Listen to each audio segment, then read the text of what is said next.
Hey everybody, welcome back.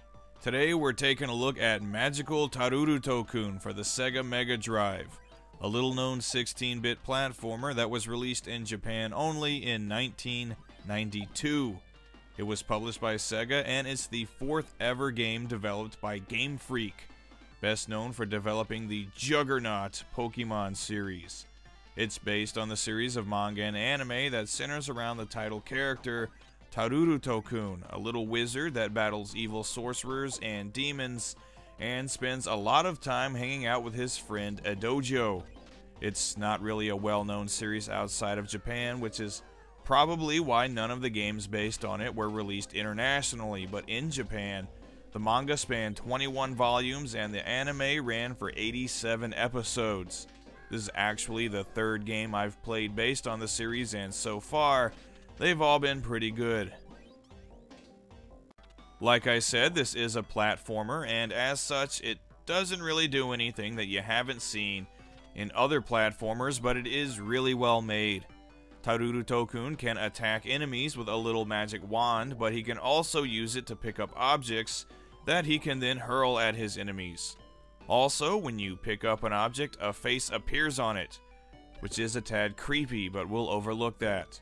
Taruruuto-kun can also glide through the air by double tapping the jump button, which is really useful as there are a number of platforms that can't be reached otherwise.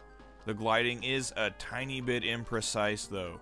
You also have a couple of different magic spells you can use a limited number of times, which can either make you temporarily invulnerable or call for assistance from Mimura, Taruruuto-kun's female counterpart.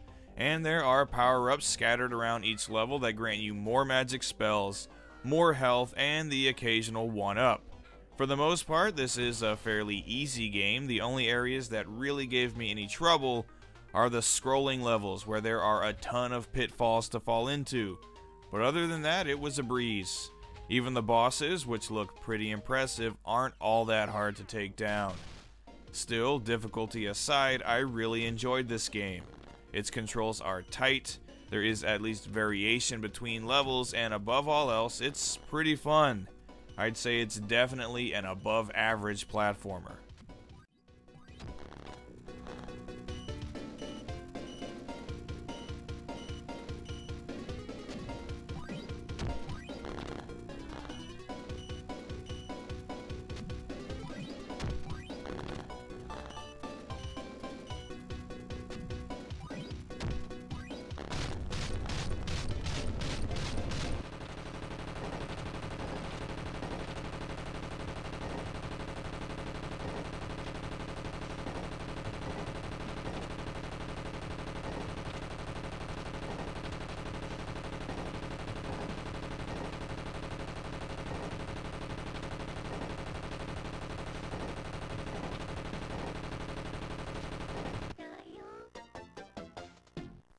This is a really good looking game in my opinion. If nothing else, it's extremely colorful. It's almost like Skittles the video game at times. Lots of soft pastel colors here, and it's very pleasing to the eyes. All of the stages are loaded with detail and plenty of multiple scrolling layers, and the character and enemy designs look really good too, especially some of the bosses, which are really large and feature a high level of detail. Overall, no real complaints at all with the visuals, and none with the sound design either. The music is really lighthearted and very well suited to the visuals and the childish source material. It's not anything I'd call classic, but I enjoyed it as I was playing. The sound effects and voice clips are really good as well. That's a trend I'm noticing as I review more Mega Drive games. They all seem to have excellent voice samples. On the whole, Game Freak did a really good job on this game. It features some great visuals, great sound design, and very fun gameplay.